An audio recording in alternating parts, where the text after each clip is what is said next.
feels amazing. It means everything. You know, last year and the year prior, we lost both of these games, so it means everything to win this. You know, our whole team was firing on all cylinders. It's been a while since we've been here for basketball. I'm just so proud of these girls. We've all worked so hard for this, and we just really fought through adversity. Rams play Byron for that sectional championship on Thursday. One last stop in Class 3A. Galesburg hosting that sectional, playing Metamora. Will jump to the fourth quarter. Streaks up big. They break the press. They get it to Jocelyn Kilgore on the block. She scores 44-24 Galesburg. More from the Silver Streaks. Ella Hertscherroder finds Lily Furrow. She'll add to the lead to make it 46-24. Late in the fourth quarter, Silver Streaks inbounds from the side. Great pass over the top to Zanaya Carter for the lay. And Galesburg into the sectional championship with a 52-27 win. That is a look at sports. Have a great Wednesday.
In our first half hour, we introduced you to the Zimbabwe nonprofit Painted Dog Research. They work to train the next generation of conservationists to save wild painted dogs in Africa. Since 2018, PDR has also partnered with Nairobi Zoo in Coal Valley. So we have Nairobi's Joel Vanderbush and Painted Dog Research's Dr. Greg Rasmussen back on The Current. Thank you both so much for being here once again. Of course. Dr. Rasmussen, I want to start with you. What are some misconceptions about wild painted dogs, or something you want people to know about them? Well, painted dogs were conceived as ruthless cattle killers, and they were slaughtered as such. And that wasn't true. They actually were responsible for, in the rancher's case, 1.7% of their losses.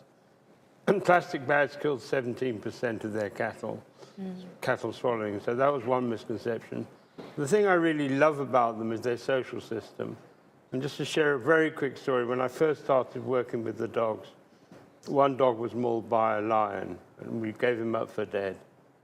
And I came back the next morning, and the body was gone, dragged away, and I thought it had been dragged away by predators.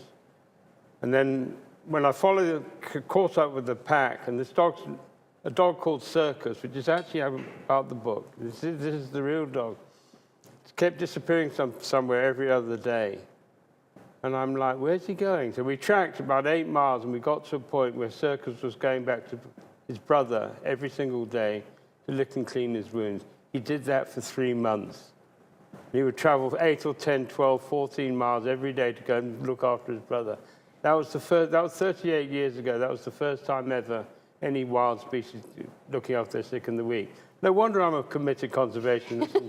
Because you've just seen stories like that over I see things like that, I was just like, wow. Wow. Absolutely. And we have painted dogs right here in our area. We do. They came to Niabi a few years ago. I remember being out there when you guys were building the enclosure for them.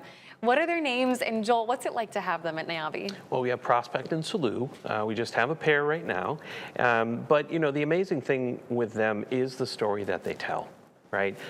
Because we have a lot of really great educational graphics that, you know, tell the story of our relationship, the partnership, the work that they're doing as far as the threats as well as the solutions to try to help, you know, evade those threats and make things really go well. The story that the dogs themselves tell, just their playful nature. We now have a zip line, not that they themselves ride in, but it's technically like a meat zip line, so we can hang like a carcass. But and that was something that Dr. Greg had designed for other zoos and showed us how to do it. But basically, they can pull like on a piece of fire hose to pull the cable down, so another one can actually get to the meat. So it's teamwork. They have to work together in order to do it, and that's one of those things where, you know, the relationships between these animals and the social structure and the camaraderie and the companionship and all of the things that go along with it and their family structure, all of that is something that we can learn from. Seriously. Yeah, and that's exciting. And it speaks also to your guys' partnership and the way that you have both worked together to help Painted Dogs. And we're a team. Absolutely. Exactly. Yeah. And that brings us to this Thursday. You are having a doggone trivia night out at Niabi Zoo. What's going to be going on? Well, you know, the thing is, we here in the Quad Cities, we love a good trivia night. We do love a We good do, trivia and I was like, geez, this is just another doggone trivia night. I'm like, actually. So Greg will be doing a little presentation in the beginning about the work that he does, of course. So to make sure everybody is understanding, it is not trivia about painted dogs. Okay. Right? So it is a generalized trivia. It's a really good trivia night with a lot of variety of topics. But if you listen very carefully to Dr. Greg's talk, you will get some answers to some bonus questions to get extra points. Oh, I love it. Yeah. So no, that's Giving going to be away very exciting. But of course, as we see on this table right here, we'll have some merchandise available too.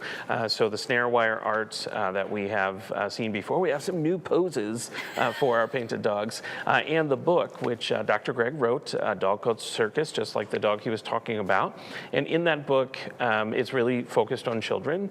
And there's wonderful art in there by an artist named Jeff Wells out of Florida. Wow. And the wonderful thing with that is the sales of those books, 100% of the proceeds go back to the children's bush camp there in Zimbabwe. And that's really why we have these things, is to turn it right back over and be able to give it right back to the work that's being done to sports conservation. Seriously, and I think it's so important to point out this is local work being done by people who live there, who grew up there. This is their whole life.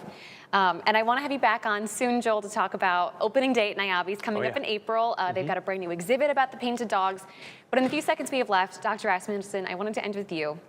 We've talked about the work that you've done so far in Zimbabwe over 30 plus years. What's your goal for the next 5-10 years for painted dog research? My goal is to set up scholarships for women in conservation. I've got a young lady that I've supported for 13 years who's now completed her master's. She's a leading speaker at conferences and workshops. She's from the rural village where we live. And that's what we want to do, is get scholarships for young women like that to go forward, because obviously in the rural areas, women are denied an education in northwest Zimbabwe, and it's very common in many parts of the third world. So empower women. We need more women in conservation. And there's a great avenue also to do that. Even on the Painted Dog Research donate page, you can choose what you want your gift to go to, and scholarships are one of those things. Because that bush camp actually chooses students that are the top ones of that bush camp, so that every 6 months they run a special bush camp for the top students who then choose scholarship recipients from that bush camp. So we've created this avenue to do exactly that. So it's pretty great.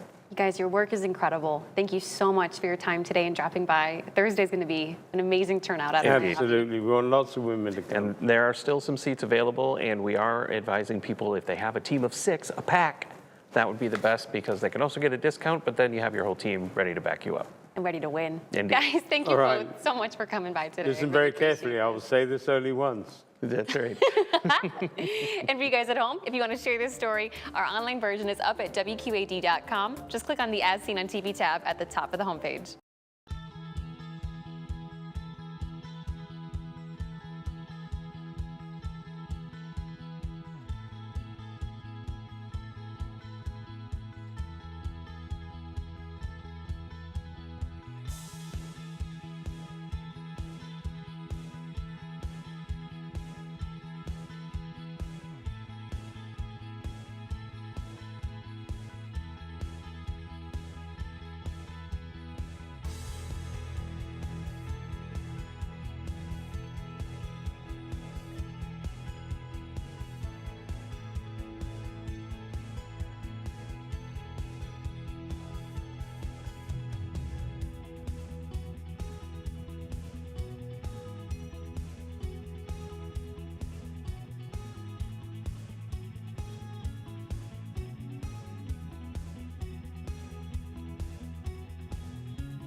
From WQAD News 8, this is a Good Morning Quad Cities update.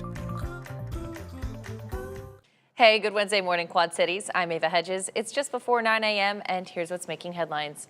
The Bettendorf mayor will give his State of the City address today. His speech will be at the Waterfront Convention Center. We've got the details up there on your screen right now. Opening remarks are at 11:30 and the speech is free and open to the public. There is an optional lunch there for $20. You can pay that at the door. But of course, if you can't make it in person, we'll be streaming this Bettendorf address. It'll be on our WQAD 8+ app. Weather-wise, we are tracking some colder temperatures here for your Wednesday. That will be the result of some northwest winds keeping temperatures into the 30s today. Also, in case you missed it this morning, we have withdrawn our weather impact alert for tomorrow morning.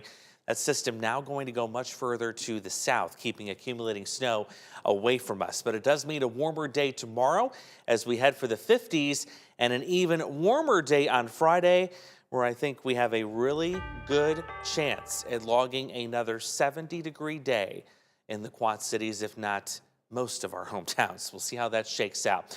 Keeping a very close eye on a storm system later this weekend that has a better potential for some accumulating snow, and then very active getting into next week. I will take you into Future Track. A first look at that weekend system coming your way in just a few minutes right here on the 8+ app. That will be for Ask Andrew Live. And if you don't have the app, by the way, you can download that on your TV and watch for free.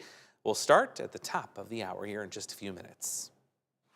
All right, thanks, Andrew. And before we wrap up here at GMQC at 8, while the Mid-Atlantic and Northeast dig out their winter's latest storms, Minnesotans are no stranger to the snow, so much so that the state's Department of Transportation holds the annual contest for people to create nicknames for their favorite snowplows in the district. This is cool. Officials announced the 8 winners on Tuesday. Music and pop culture references typically get prime billing the plow contest, but some of this year's winning names included Oh, for Sleet's Sake, Oh, Brother, Where Art Plow, and of course, a reference to Taylor Swift, The Life of a Snow Girl. You know what? I like that one right there. Not the biggest Taylor Swift fan, but I think that's good. Yeah, I like the Oh, for Sleet's Sake. I like that. I think that's funny. I'm going to use that on the air next time. I think you Something should. goes wrong. I think you should. It's a way better alternative than probably what you want to say, right? Yeah. What did Andrew say? A little more friendly, FCC friendly, There probably. you go. Too, Won't get you canceled. Yeah, exactly. Speaking of canceling, reminder, we canceled that weather impact alert for tomorrow morning. Looking good today, tomorrow even better for Friday. Lots to talk about at Ask Andrew Live here on the 8+ app. We'll get underway in just a few minutes. Come on in. Yeah, all right. Grab a cup of coffee, head back over to the couch, and what do you say? Park it. Park it. Don't you move. Thanks so much for joining us here for GMQC at 8. Park it for Ask Andrew in just a couple of minutes. Have a great day. More news at 11 a.m.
Bike track.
Good morning, Quad Cities. It is Wednesday, February 25th, and it is 9 o'clock, actually 9:05. Close enough. Close enough. If you're rounding, you round down. Exactly. It is a brand new episode of Ask Andrew Live. So good to be back with you this week. I'm meteorologist Andrew Stutzky. And I'm weather anchor Peter Warner. It's cold out there today. It is It chilly. stinks because yesterday wasn't bad, and you're like, yay, and then it's no, and then there's another yay ahead. I feel like we've been so just up and down. We have. You almost need a Dramamine to get through this weather pattern because it's like all over the place. It's crazy. It's insanity. So, lots to talk about today. I'm going to fix my collar. Sorry, that was bothering me.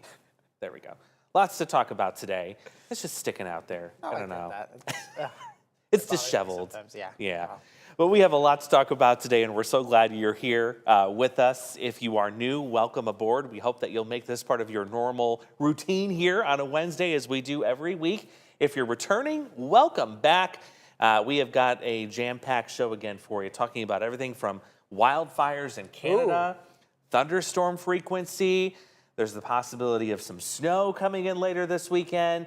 And then my favorite topic, how about a 70-degree reading before we get into the weekend? You get so excited about this. Actually, we all do, don't we? Yes. Oh my goodness, yeah. It's a busy pattern, and I'm really excited for this thunderstorm frequency. I was looking at it.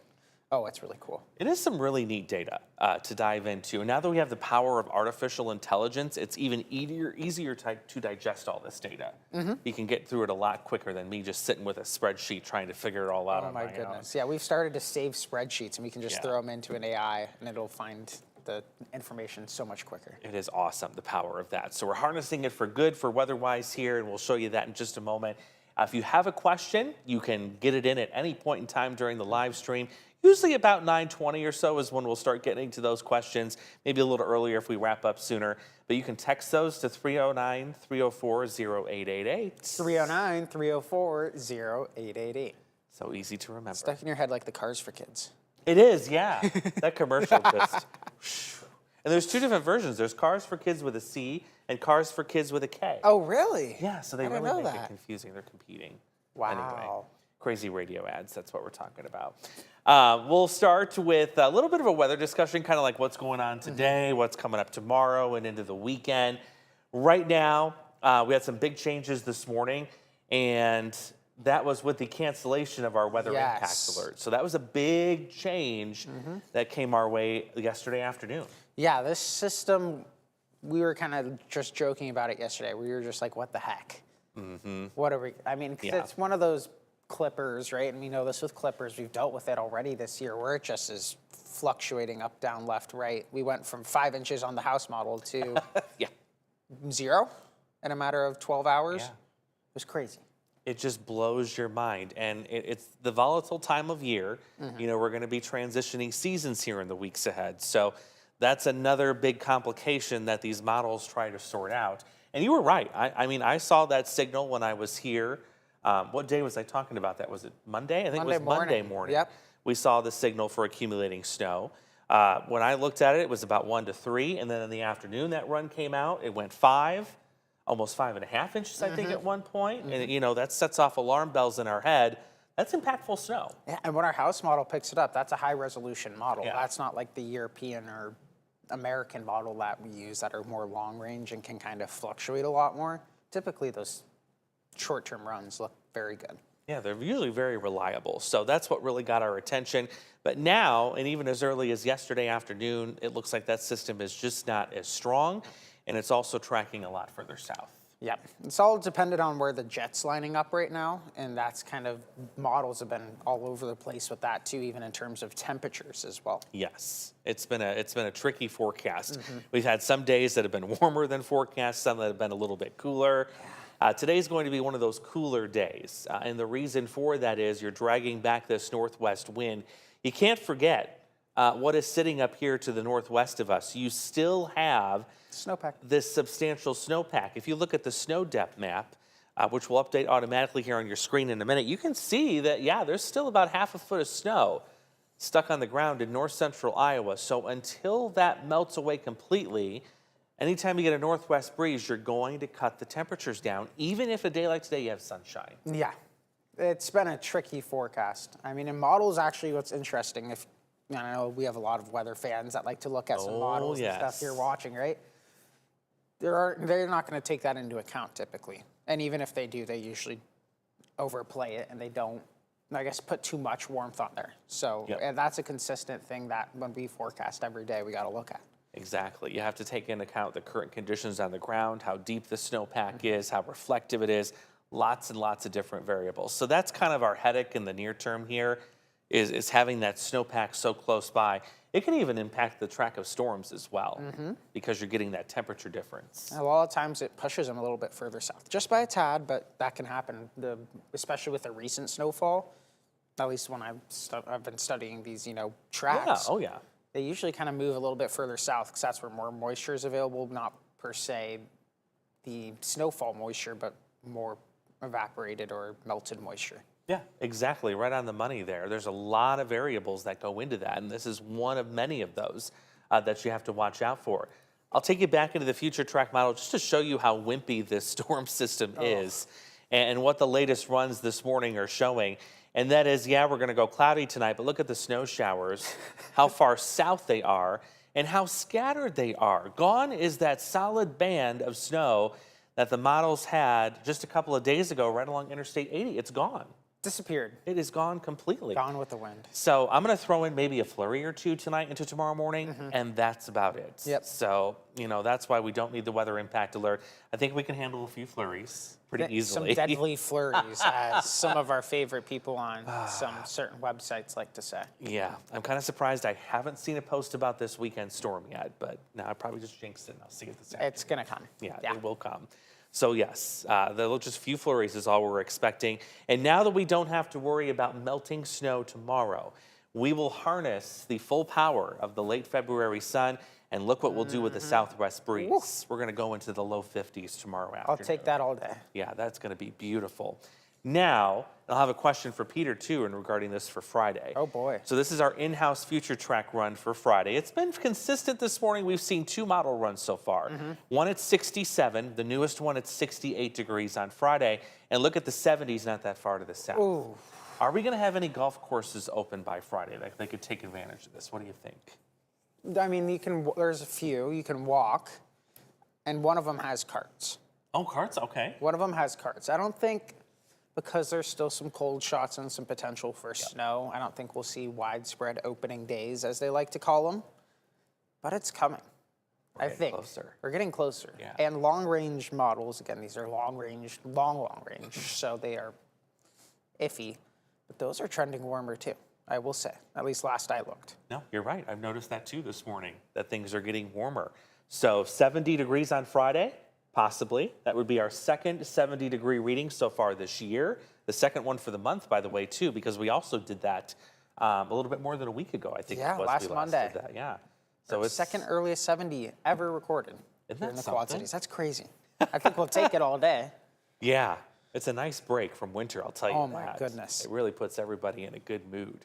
So we'll show you the 8-day. We'll go to the 14, one quick run at Future Track, and then we'll go over the 2 questions we had this week. So there's your warmth on Friday. I'm not going to do 70 quite yet. We'll keep it a little conservative. But again, 70 is possible. Yeah. 70 possible. Does that bring an elevated fire risk, though? It does. Yeah. And I'm glad you brought that up because we get no moisture now tonight into Thursday. Nope. So gusty winds Friday, low relative humidity, warmer temperatures. Yes, it's going to be an elevated fire danger day, and I expect the National Weather Service to start talking about that maybe with their afternoon forecast package. We'll see. I didn't see much mentioned this morning, shockingly, but they got other things to talk about, including that system tonight. I was going to say, they've been busy. They've been very busy.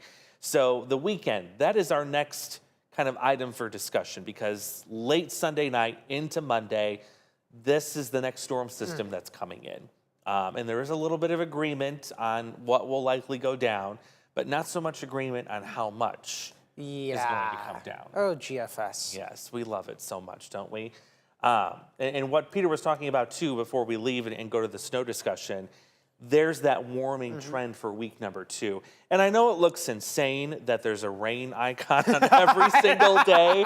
I was looking at this and I thought, I honestly can't find a day where there's not a small chance for a shower. So I'm like, let's just blanket them all with showers. Now, that's not going to be raining all day every single day. But it is going to be an active pattern. We get into that southwest flow. Yeah. And there's going to be all these little storm systems ejecting out of that. And yeah, that's where comes the rain. We'll have a trough off to our west Yes. and a ridge set up to our east, which means Gulf moisture is going to be able to flow in. And that's what we've been missing really with all of these you're right. events potentially the last couple of weeks is just the moisture, but now we might finally have it. You might get a source for that finally with this next piece of Gulf. energy. So also trending warmer, like Peter said. Look at the consistent 50s heading into the weekend where we get back on daylight saving time, by the way. That's that Sunday, that second Sunday there. And also don't forget, too, I think the St. Patrick's Day parade may be close to that, too. I can't remember I think if it's it's, that weekend or I the know weekend after. I heard people talking about it yesterday on the 7th. Yeah. Is the Is big it the bar 7th? crawl or whatever they do Okay. in Davenport. So it's not on the range of the 14-day yet, but at least the temperatures are trending in the right direction for that time frame. Yes. So we'll see what happens. I'll take it. Yeah, it's looking good so far. All right, quickly on the snow for the weekend. We're going to go into edit mode here because this is going to allow us to play around with a couple of different models. Are we going to show the GFS? So we're going to show the GFS, we're going to show the Euro. What I'm not going to do is we're not going to put the legend on the top because I don't want anybody freaking out thinking, oh my gosh, we're going to Screenshot get it? 15 inches of snow. Yeah. We're not going to do that quite yet. This is still a ways out. So what I think we'll start with is we'll start with the GFS first. I think that's what I've got loaded on here now. Yes. Let's take away this contour here, and let's keep this one to the GFS. So we're just going to do this on the fly here. There we go.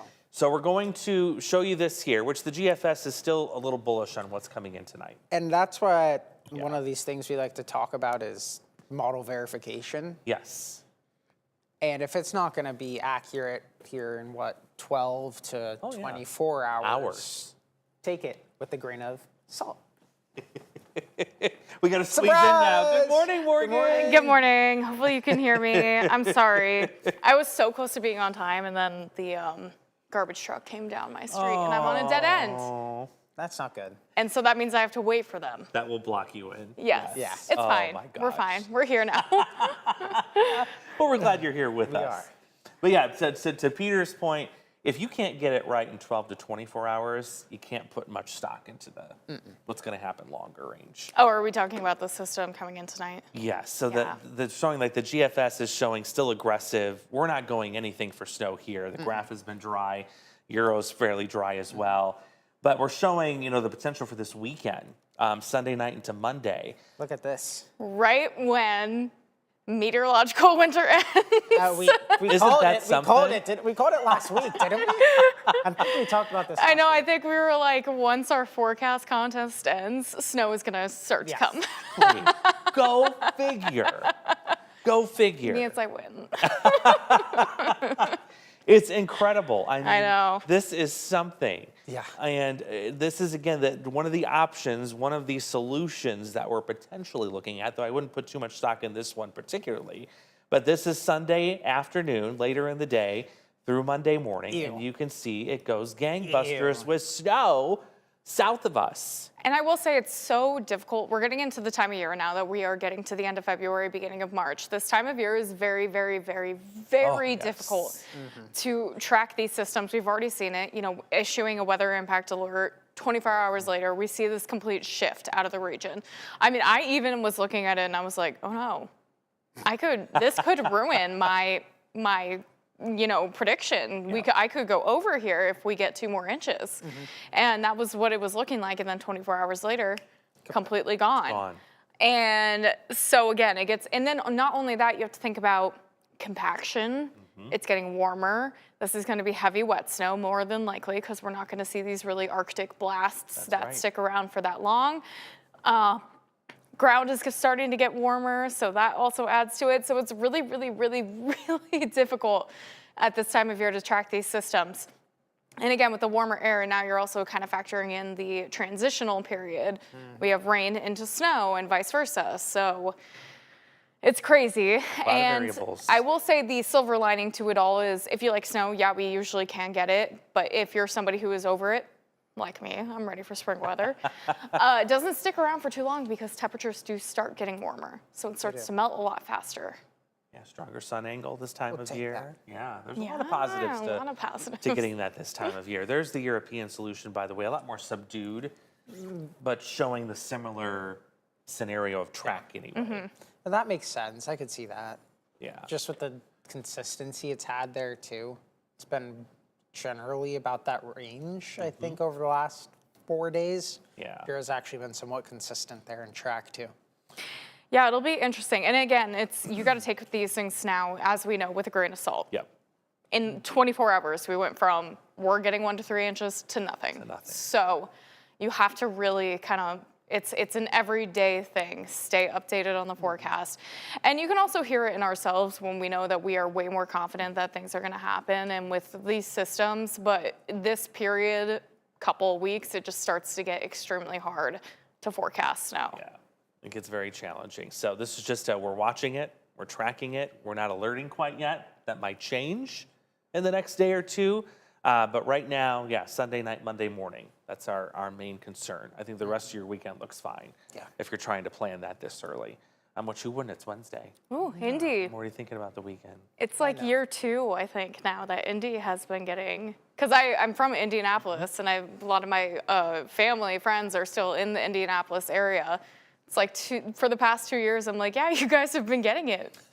Every time. You can have it. They're exceeding over us. And when I first started for several years, we were just getting piled on for snow. All the tracks would come through us and north.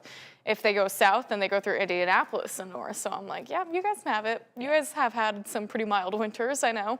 Yeah, and then you got some drought down there too, so it would benefit them to get a little bit of snow. That's true. For sure. To the south of us. We'll go over the 2 questions we had really quick, and then we'll go right to your question. We'll start with the wildfire one, and this one came from James. I believe he was in Taylor Ridge. He was asking, what is the drought situation in Canada right now? And are we expecting to have a very smoke-filled summer with wildfire? So this is something we don't get to show very often because we can't load the whole North American one into our system. I found that out the hard way yesterday. Oh. But the product does exist. The same folks that make our drought outlook actually pair up with our counter folks there into the north in Canada. And you can see that there is still quite a bit of drought going on. And I want to highlight one area in particular in pink. This is where we saw the majority of the wildfires last year in 2025. And look what's going on with the drought. It's still severe, and in some cases, it's extreme. And if you see that SL on your phone, that means severe long-term. So we have short-term drought, which means usually we can get a couple good rainfalls and that would relieve it. Long-term means this has been sticking around for a long time. It's going to take a long time and a lot of rain and a lot of consistency to that to actually be able to relieve those drought conditions. So again, yeah, that does cause for concerns. And I think this is kind of something that we're probably kind of settling into almost because we've been dealing it for the past, 3+ years? I think so, yeah. Where we've been dealing with wildfires in Canada and being influenced by a lot of the smoke. Because when you think about the jet stream, the jet stream goes over Canada, and whenever we see it more amplified, it falls right back almost directly into our area. It usually goes through Canada and then dips down kind of near the Great Lakes region. So that's where we are, and that's kind of going to follow that jet stream. So it really has to do with not only the fact that they're experiencing this, but the fact that the jet stream just favors that pattern for us to see that smoke be able to get into the upper levels here. Yeah, it looks like another active potentially here, especially given the drought scenario right now. And you had mentioned previous years. Here's a look at that. If you want to look at the acres burned in just Canada alone, 2023 was a record breaker. It seemed like almost every summer day here in the Quad Cities, we were dealing with air quality. We were dealing with smoky, milky skies. It just never ended. 2025 wasn't, extremely easier or better. But you can still see in the trends, just it's again, like I said, which I'm very surprised that my brain was able to pick this up. It just felt like the past 3 years, this is kind of what we've been dealing with in the summer. And I guess, 2023 kind of launches it probably a little more when you get a record-breaking year like that. It's the same thing with any other natural disaster. When you get something that is so extreme, for instance, our 2020 derecho. Now everyone hears derecho, we're all on radar. When you get a record-breaking year like that, we're kind of diving into it more and paying attention to it more. But trends are definitely showing a little bit more for sure. Yeah, on the rise there, so it is something worth watching. Now we'll switch gears. The other question we had was thunderstorm frequency. Ooh, this was fun. Why do we normally see thunderstorms either later in the day or early in the morning? So what we did is harnessing the power of AI. We took literally hundreds of thousands of observations from the Quad City International Airport. They log observations about every 15 minutes. We took every one of those since about the late 1980s, put them into AI, and I said, make a heat map. And I want you to show me with the hottest colors, when does that airport... Sorry, I'm kind of geeking out right now. That is so cool. It was really neat to see that. So you can see there's two clusters there, but there's kind of this middle. Yeah. So the time is on the left-hand side of your screen. So it's right around lunchtime when we're the quietest, typically. But we get this surge early in the morning and then another surge late at night that comes with this. So that was really interesting to see, and I wasn't surprised. And if you're curious the reason why, well, think about the ingredients that you have to get storms to build. Obviously, the most heat's in the afternoon. Yes. Yes. You get the most heat. Heat means storm energy. You get the most juice, like we like to call it, for sure. Early morning, I'm going to have to say it has to do with temperature change at that point, right? I was going to say temperature differences. Yeah, because temperature differences drives winds and all that stuff, which wind shear is another big factor to a storm ingredient, which wind shear is the change in wind direction and speed with height. So if it starts to rotate, you start to get a little more, kind of adds to the energy of everything. Which I feel like you kind of start to see in those early morning hours because because you have to think about geographically, once the sun starts to set, if you have if it's colder, just a little slightly north, but a lot warmer and we start to build in a little more moisture, you kind of get those fighting air masses a little more during the overnight hours. I think that, like you said, the geography too, Typically, these late night, early morning storms are coming from something that develops, say, in western or eastern Nebraska into western Iowa. So it's got to take time for those to move and travel overnight. And they typically arrive here first thing in the morning. That would make sense. Oftentimes as well. So yeah, I would say it's a different dynamics that you're dealing with, but it's very interesting. Yeah, it was neat to see the graph. Yes. Just how it kind of split. It is very neat. I know. Interesting. Because we typically kind of say, like, morning meteorologists don't really kind of miss out on the fun of early. But, I will say there's been many mornings where I've woken up and I'm like, whoa, we've had to, completely cut off GMQC and be like, we got to go into wall to wall right now. Oh, yeah. Like, we got tornado warnings happening. So that makes complete sense. It's definitely, I would say, more so likely in the evenings. I mean, regardless. I agree. Yeah, definitely.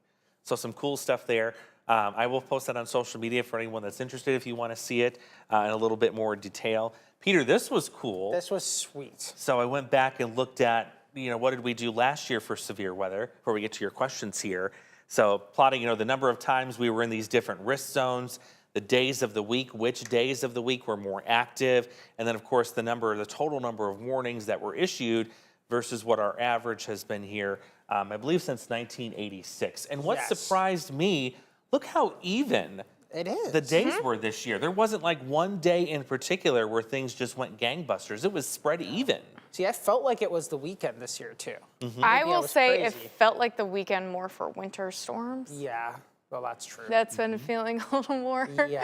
But it doesn't surprise me. And again, you have to think about, the little robust systems that we get where we just have that level 1 threat where it's not as cause for concern, where you can get, those gusty winds or even the hail and the tornado threat is near 0. We've had so many of those.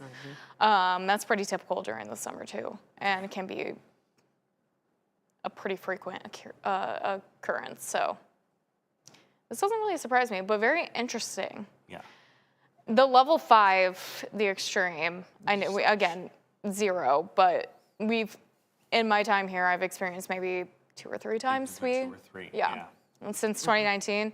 So anytime you kind of get to level 3 or above, proof is in the pudding. That's when we kind of start to sound the alarms a little more. And it feels like last year was a bit quieter than 2024 as well. It was. I should have screenshotted before I changed, because I know these numbers were much higher. We had a lot more tornado warnings. I remember knocking that number down. We had a little bit less in terms of severe thunderstorm warnings, but we still beat the average, because in total, I believe we had 177. Yes. Just doing the math in my head. So we're still a little bit above average, but it was quieter than 24. Oh, 2024 was record-breaking. Pretty much. I mean, I know in Iowa, too, they saw all those tornadoes. They had Field. I caught 2 tornadoes that year. Yep, you caught your 2. So. And now she's the tornado lady. She is. The tornado whisperer. Yeah. We'll see how this year goes. Because we are coming from a La Nina, which does indicate that severe weather season could be a little exciting. That's right. Could be. Yeah, we'll see what happens. We got questions. Yeah. We got jokes, I'm sure. Oh, yeah. I've seen like 3 jokes already. Oh, my God. Oh, now we got a joke it's just a circle here. It's a bit. It's a bit. It's a bit now. It's a bit, and it's not going away. We can start with Billy. Good morning, Billy. How are you, sir? Last year, he asked about Vort Max after a severe weather threat we had. This got me to think about hurricanes. So my question is, why does a hurricane have one dominant Vort Max instead of multiple, like mid-latitude lows? So believe it or not, hurricanes actually have multiple Vort Maxes. And when we talk about a Vort Max, you're essentially talking about a little tiny kind of microscopic area of low pressure, area of spin and lift. So while you may have, the mothership, the hurricane that has when you look on radar, low, you just see it. It's like right there is the low. It's the center of it. But hurricanes are the most complex storm to ever study, and it's because they actually in the mix have all these little highs and lows within the bands. So there's actually tons that is happening within the storm. Cold core versus warm core system. Oh, It's crazy. Yeah, different beast. they are. We got a joke. Chris and Kayla from Walnut, Illinois. What do you get if you cross a sports reporter with a vegetable? Sports reporter with a, this will be a good one for Corey Kuffler. Sports reporter and a vegetable. What do you get? A commentator. Oh. That was That's actually really good. We got to get that to Corey. Yeah. Oh, we got another joke. Yep. Riley. Riley said, "What's a meteorologist's favorite food?" Good question. I know what my favorite food is, but I bet it's not the answer to the joke. Do you know the movie? Do I know the movie? There's a movie about food and weather. It's an animated movie. It's It's a children's movie. Why am I not thinking of Cloudy this with right a Chance of now? Meatballs. Oh, the meatballs, yes. I love that movie. I still have that book. I love that book. Another joke. Oh, we got so many. How do you find Will Smith in a snowstorm? Oh, this is actually so good. How do you find Will? Did you see it? This might be my top one we've I'm gotten. kind of scared to hear what the answer is. How do you for find this. Will Smith in a snowstorm? You look for his Fresh Prince. Fresh Prince. That's incredible. I'm going to steal that one. Oh my I like that. gosh. Oh.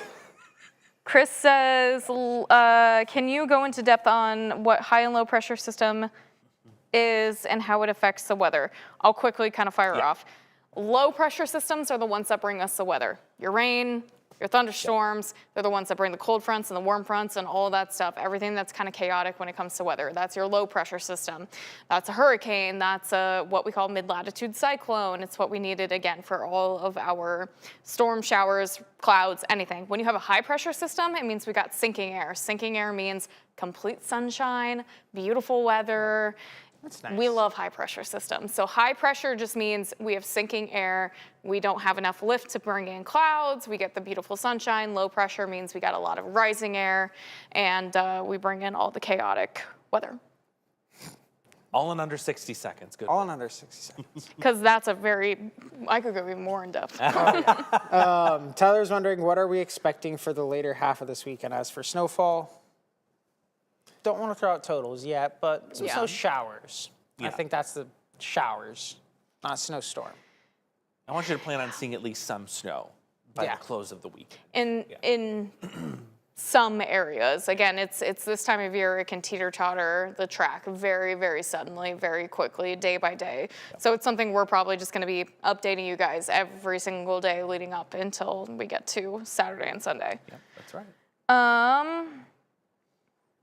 Congrats. Oh yeah, we say, Tyler says, is there any small possible chances of freezing rain early next week?